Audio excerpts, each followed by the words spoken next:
የአደይ መጨረሻ እጅግ በጣም ልብ ሰባሪውና አሳዛኙ ዜና ተፈጠረ። ዴቭና ዳይመንድ አደይ ወዳለችበት ሆቴል ቢመጡ እጅግ በጣም በሚገርም ሁኔታ አደይ ደግሞ ራሷን ስታ በዛው ጸጥ ብላለች። ቤሪ በታዘዘችው መሰረት አደይን የሚያቀውስና እንዲሁም ደግሞ ራሷን ስታ እንድትወርቅ የሚያደርግ መድኃኒት አዘጋጅታ ልትወጋት ስትል የዴቭ እናት ተደውሎላት ከዛ ቦታ ወጥታ ነበረ። ቤሪ ደግሞ የዴቭ እናት የጀመረችውን ጨዋታ እንድትጨርስ ስታዛት ማሚዬ አንቺ ያመጣሽው ሀሳብና እቅድ እጅግ በጣም ደስ ስለሚል ሁሉንም ነገር ወድጄ መፈጸም አለብኝ ብላ ቃል ገባችላት። አደይም እዛው ተኛችበት ላይ እባክሽ ቤሪ ሌላ ችግርና ሌላ ደስ የማይል ነገር አትፍጠሪ። እኔ ከዴቭ ህይወት ከወጣሁኝ ቆይቻለሁ። አሁንም ቢሆን ልኖርበት። የዚች የዴቭ እናትና ያንቺ እቅድ ባላለቀ ቁጥር እኔ መሰቃየት የለብኝም። አሁን ደግሞ ምን አርጉ ነው የምትሉኝ? እራሳችሁ በጀመራችሁ ጨዋታ እኔን ማሰቃየት ምን አስፈለገ? እባክሽ እባክሽ እያለ ብትለምናትም በጭራሽ ልትሰማትም ሆነ ልታዳምጣትም አልፈለገችም። ዴቭ እንግዲህ በመጨረሻ ከዳይመንድ ጋር እየበረሩ ወደ ሆቴሉ ሲመጡ እሷ መርፌውን ስለወጋቻት ምንም ነገር ማድረግ አልተቻለም። ዴቭም ደግሞ እንደ አዲስ ዶክተር አደይን ሊያተርፋትና ከአደይ ጎን ሆኖ ሊጠብቃት ነበር። እሷ ግን ምን አይነት ጉደኛ ናት? እንዴት ራሷን መከላከል ያቅታታል? እናቴን ክፉ ናት መጥፎ ናት ብላ ካመነች ለምን ሆቴሉ ድረስ መጣች ብሎ ለዳይመንድ ሲነግረው ዴቭ የጅል ጨዋታህን ብታቆም ምን አለበት? ይህን ሁሉ ስቃይ እኮ እያደረገች ያለችው እናትህ ናት። እዚህ ሆቴል የመጣችው ደግሞ አደይ ካንተ ጋር ፍቅርና ሰላም እናወርዳለን፣ አስታርቃቸዋለሁ፣ ከልጄ ጋር አብረሽ ትሆኛለች ስላለቻት እንጂ ሌላ እኮ የፈለገችው ነገር የለም። ዴቭ ከአሁን በኋላ እንግዲህ ጸብህ ከአደይ ጋር ሳይሆን ከእኔ ጋር ነው ብሎ ሲያፈጥበት ዴቭም የሚሆነው ነገር ግራ ገብቶት ፈዞ ቀረ። ዳይመንድም ደግሞ የተሰራውን ስራ ማመን አቅቶት ደነገጠና ፍጥጥ ብሎ ቀረ። ሩታ እንግዲህ መንገዱን እየተሯሯጡ ሲመጡ ሩታም ያስጨነቃትና በጉጉት የአስገረማት ነገር የአደይ እንደዛ መሆን ሳይሆን ዶክተሩ እስር ቤት ገብቶ ስለታሰረባት አደይ ሂዳ ተመሰከረች ነፃ እንደሚወጣ ስለታሰበ ብቻ ነው። የዴቭ እናት ተንኮሏ ራሷን ነፃ ለማድረግ ዶክተሩን ደግሞ ወንጀል ውስጥ ለማስገባት ዶክተር አንዲት አደይ የምትባል ልጅ አልጋ ቤት ይዞ አስገድዶ ሲደፍራትና አስገድዶ ሲያስቸግራት አይቻለሁ ብላ ነበር የደወለችው። ያንንም ደወል ደግሞ ኢንስፔክተሩ እየበረረ መኪና ሲነዳ በነበረ ጊዜ ዶክተሩ ሂዶ ማንቆርቱን አንጠልጥሎ አንተ ወንጀለኛ ነህ፣ ስለዚህ ወደ ጣቢያ ሄደን መነጋገር አለብን ብሎ አንጠልጥሎ ይዞት ሄደ ማለት ነው። ዶክተርም ደግሞ እኔ ምንም አላደረግኩም፣ እንደውም አደይ ላይ ጥቃት ሊደርስባት ደርሼ አተረፍኳት እንጂ ሴቶች ላይ ይህን ያክል ነገር የማደርግ ጨካኝና ራስ ወዳድ አይደለሁም ብሎ እውነቱን ለፖሊሱ መናገር ጀመረ። ፖሊሱም እንግዲህ እኔ አንተ ስላልከኝ ሳይሆን ጥቃት የደረሰባት ልጅ መታ እስካል መሰከረች ድረስ በፍጹም አንተ እዚህ ችግር ውስጥ ተጠቂና እዚህ ችግር ውስጥ የምትገባ ሰው ነህ ብሎ ደመደመበት። ሩታ በጣም ተጨንቃ የምትሆነው ግራ ገብቷት ከዳይመንድ ጋር እየተሯሯጡ ወደ ለሊ ቤት አደይን ፍለጋ ሄዱ። አደይም ደግሞ የዴቭ እናት እኮ ቀጥራት እተከራዩበት ሆቴል ነይና ከዴቭ ጋር ያሉትን ችግሮች እንፈታለን ብላት ሄዳለች። እኔም ደግሞ ከባቡሬ ጋር የራሴን ቆይታ ነው ያደረኩት ብላ ነገረቻቸው ማለት ነው። ሰላም ሰላም፣ ውድ የተከበራችሁ የቻናሌ ቤተሰቦች እጅግ በጣም ተወዳጁና በጉጉት ስንጠብቀው የነበረው የአደይ ድራማ እንደቀጠለ ይገኛል። አደይ እጅግ በጣም በሚያሳዝንና ልብ በሚሰብር መልኩ ከባድ ችግር ውስጥ በመግባቷ እጅግ በጣም ያሳዝናል ማለት ነው። አደይ ሁል ጊዜ እኔ ዴቭን እየወደድኩና እያፈቀርኩ እሱ ግን ነገሮችን አስተካክሎ ወደ እኔ ሳይመጣ ጭራሽ ሌላ ችግር ይጨምርብኛል አይደል ብላ በጣም ተናደደች። የዴቭ እናት ባሏ የአየር ትኬት ቆርጦላት በቶሎ እንድትበር ለዴቭ ሲደውልለት ዴቭ ደግሞ ከእናቱ ጋር ካፌ ተገናኝና ማሚ አባቢ ያው ትኬቱን ቆርጦልሻል፣ ስለዚህ ቶሎ መሄድ አለብሽ ብሎ ሲላት የኔ ልሽ ሁሉንም ነገር ሳልጨርስ በመሄዴ በጣም አዝናለሁ።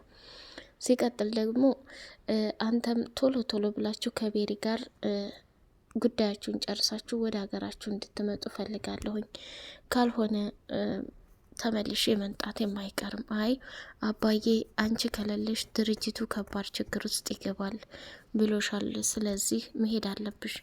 እማዬ እኔ አሁን ሁሉንም ነገር በሰዓቱ አንቺም ፍቅርም የተናገራችሁት ነገር ልክ ነው። አደይ እየተጫወተችብኝና እያስመሰለች ነበር።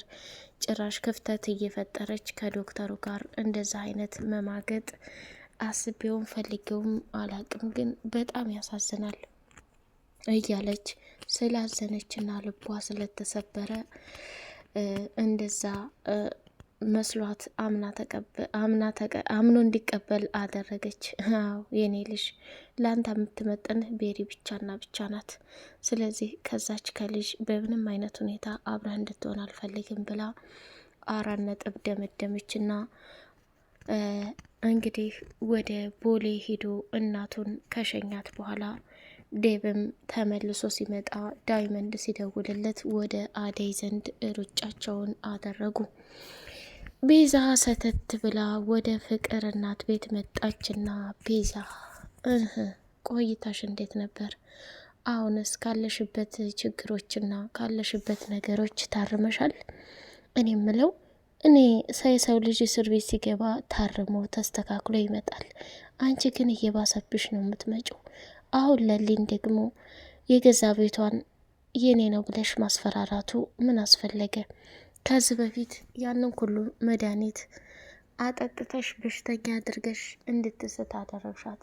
አሁን ላይ ደግሞ የራሷን ሕይወት መኖር ስትጀምር እንደዚህ ማድረጉ አስፈላጊ አይደለም የኔ ልጅ ብላ ስትላት፣ አይ ማሚ ቆየኔ ችግር አይታያችሁም? ከለሊ በላይ እኔ ብዙ መስዋዕትነትን አሳልፌያለሁ። በህይወቴ ብዙ ነገር እየተጋፈጥኩ ነው ያለሁት። ቆይ ታዲያና ቢቸግረሽ ጠንክረሽ ችግሮችሽን ለመቅረፍ መሞከር እንጂ ከለሊ ጋር ይህን ያክል መፋጠጡ ምን አስፈለገ ብላ አለቻት። አይ እማዬ ብዙ የማታውቂው ነገር አለ።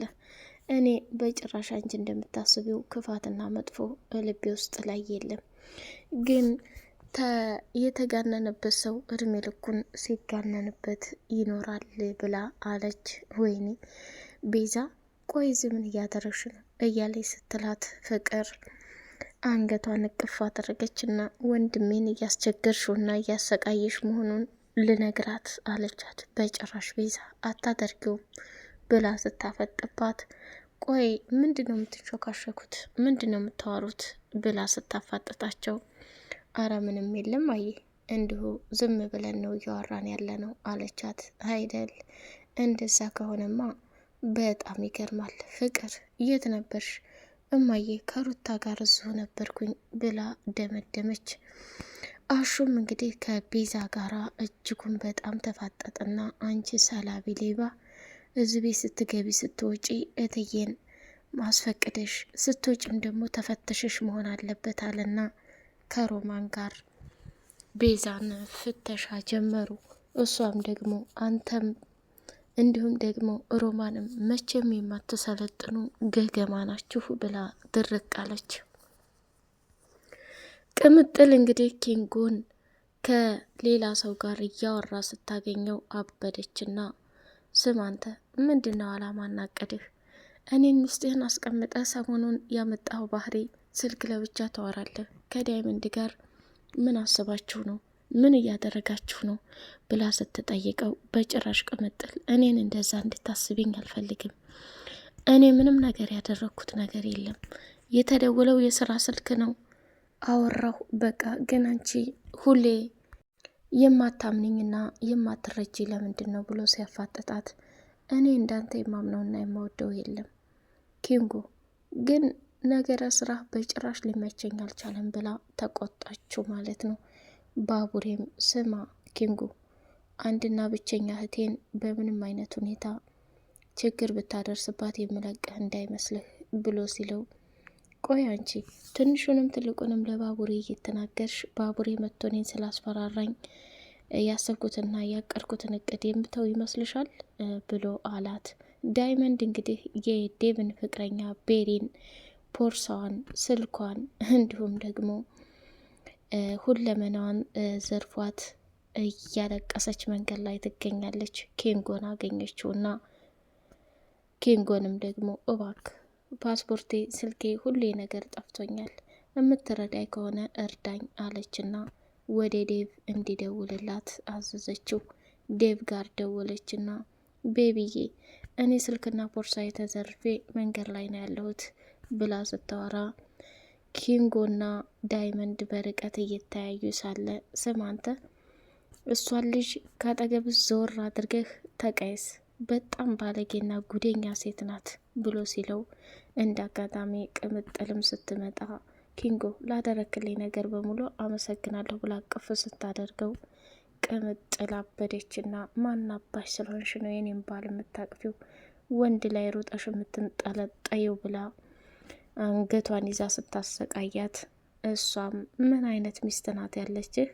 ቆይ እዚህ ሀገር ሰው በንግግርም ሆነ በእንትንም አያምንም ማለት ነው እያለች ቅምጥልም ከኪንጎ ጋር ከባድ ጭቅጭቋን ቀጠለችና ወደ ዳይመንድ ጋር ተያይዘው ሲሄዱ ዳይመንድ በሚገርምና በሚደንቅ ሁኔታ ሁሉንም ነገር ለኪንጎ ሲነግረው በጣም ደነገጡና ተያይዘው ቅምጥልም እንደው አንዳንዴ እኮ ዳይመንዱ የምትሰራው ነገር ስማርት ነው።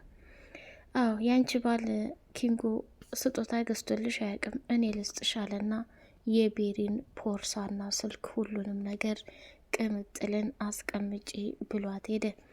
ለሊና ባቡሬ እንዲሁም ደግሞ የባቡሬ እናት አብረው ቡናቸውን እየጠጡ እየተጨዋወቱ ለሊና ባቡሬ ሆነ ነገር እንደጀመሩ ለማዘሯ ሊነግሯት ፈለጉና እንደገና ወሬያቸውን ቀይሰው በቅምጥልና በኪንጎ ጉዳይ ገቡና እነሱ በጣም ይዋደዳሉ። ቅምጥል እንደ ሴት ረጋ ስለማትል ስለምትፈጥን ነው እንጂ ኪንጎዬ በጣም ይወዳታል፣ በጣም ያፈቅራታል፣ እሷም ተወደዋለች። ግን አንዳንድ ነገሮች በመፍጠንና የሴት ብልሃት በማጣት ብዙ ነገር ይፈጠራሉ። ተይ እንጂ ማዘሯ፣ አንድና ብቸኛዋ እህቴ ስትጎዳብኝ ማየት አልፈልግም። እንዴ ለእኔም እኮ ያደራ ልጄ ናት። ኪንጎ ደግሞ በጭራሽ ሊጎዳት አይችልም፣ እህት ስለምትፈጥን ነው ብላ አለችው። ለሊም ደግሞ አዎ ቅምጥል አሁን ኪንጎ ጋር ከተገናኘች በኋላ እጅግ በጣም የተረጋጋችና መልካምና ቅን ሴት ሆናለች። ሁሉም ነገር በጊዜው ይስተካከላል።